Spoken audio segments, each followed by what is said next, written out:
그런데 이제 이런 역설에 근거해가지고 러셀이라는 이제 영국의 수학자 철학자가 그 집합론, 수학의 집합론 들어보셨어요?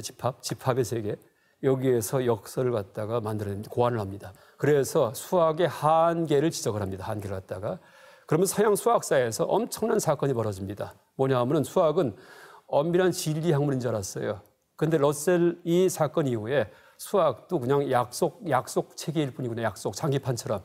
장기를 때 장기말 약속 체계가 있죠. 그러니까 이 왕은 곧 테두리 안에서만 진행을 하고 병은 하나씩만 가고 병졸은 그다음 차는 곧장 가고 포는 뛰어넘고 약속이 있죠. 근데 이제 실제 싸움의 세계에서는 그거 누가 지켜요? 장기하다가 싸움 나오는 뒤집어 엎어버리고 주목했다고 합니다. 그러니까 실제 세계에는 장기말 규칙이 적용이 안 된다는 얘기입니다. 수학도 똑같다는 얘기예요. 수학의 약속 체계 안에서는 적용이 돼요.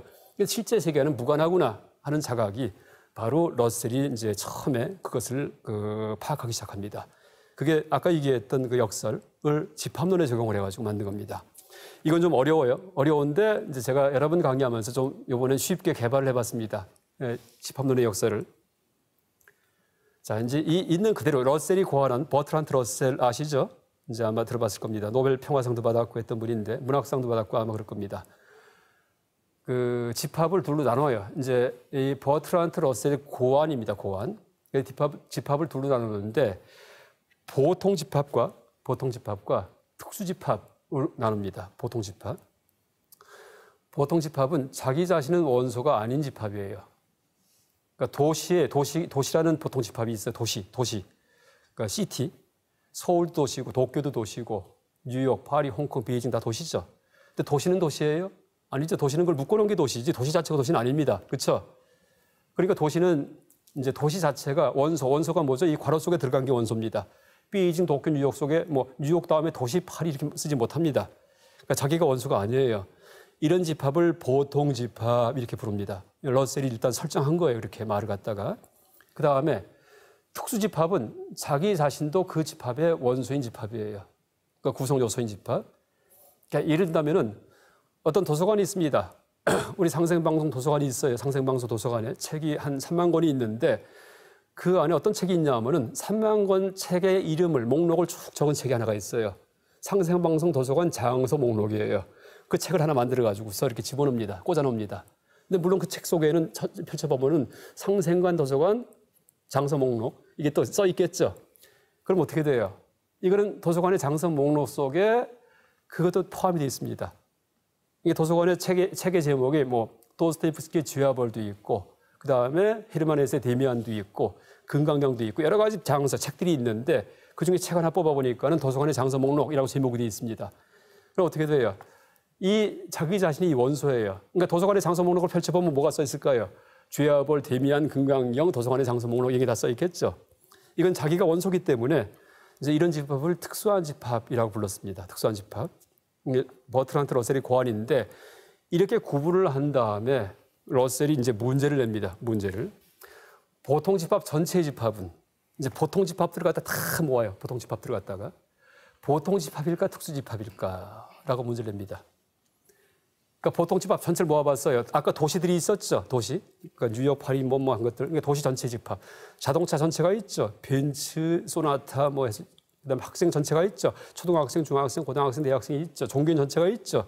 기독교인, 불교인, 이제 아니면 증산도인 해서 이제 종교인 전체가 있습니다. 이 보통 집합인데 그 안에 보통 집합이 포함됐어요.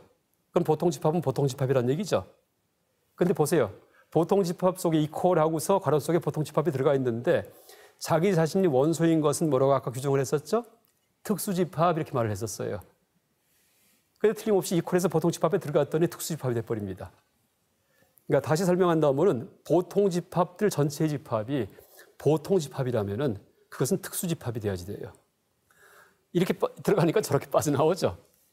거꾸로 보통 집합 전체의 집합이 특수 집합이에요. 다시 말해 괄호 속에 그 안에 보통 집합이 안 들어가요. 그럼 이렇게 되겠죠. 도시, 자동차, 학생, 종교인이 있고 보통 집합을 안 써 있겠죠. 그러면은 자기 자신이 안 써 있는 집합은 뭐라고 불러요? 그럼 보통 집합이라 부릅니다. 그러니까 보통 집합 전체의 집합이 특수 집합이라면 보통 집합이 돼야지 돼요. 뭐예요? 논의가 안착하지 않습니다. 결정할 수가 없어요. 결정 불가입니다. 그래서 이제 이거 이 수학의 한계가 있구나. 집합론이 항상 엄정한 학문이 아니고 이런 허점이 있구나 하는 걸 자각을 해가지고 그 다음에 여기에 근거해서 나중에 괴델이라는 수학자가 나옵니다. 괴델. 그래서 1930년대에 이제 이 러셀의 이런 식의 방식을 이제 자연수가 1, 2, 3, 4, 5, 6, 7이 자연수입니다.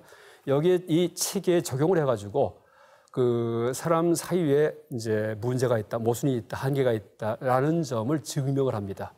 그래서 서양 수학사에서 대사건이에요. 그게 1930년대에 처음 이루어집니다. 그 전까지는 서양에서 수학은 진리의 학문인 줄 알았습니다. 진리의 학문. 엄정한 학문인 줄 알았습니다. 그랬는데 수학이 단지 약속 체계일 뿐이구나 하는 사실을 점점 이제 알게 됩니다. 그래서 이제 이렇게 이제 수학의 한계, 수학이 뭐예요? 사람의 따지는 그런 사고방식, 이성을 따지는 힘을 이성 이렇게 얘기합니다. 리즌의 근거를 밝히는 거죠. 근거, 리즌, 이유. 이제 그 따지는 그런 힘에 의해서 이루어진 학문이 수학인데 그 따지는 힘 자체가 문제가 있구나, 허점이 있구나 하는 걸 알게 됩니다. 그래서 이성에 대한 신뢰가 이제 없어진다는 얘기예요. 그 다음부터요. 그래서 이성에 대해서 불신하는 그런 식의 문화 사조가 생깁니다.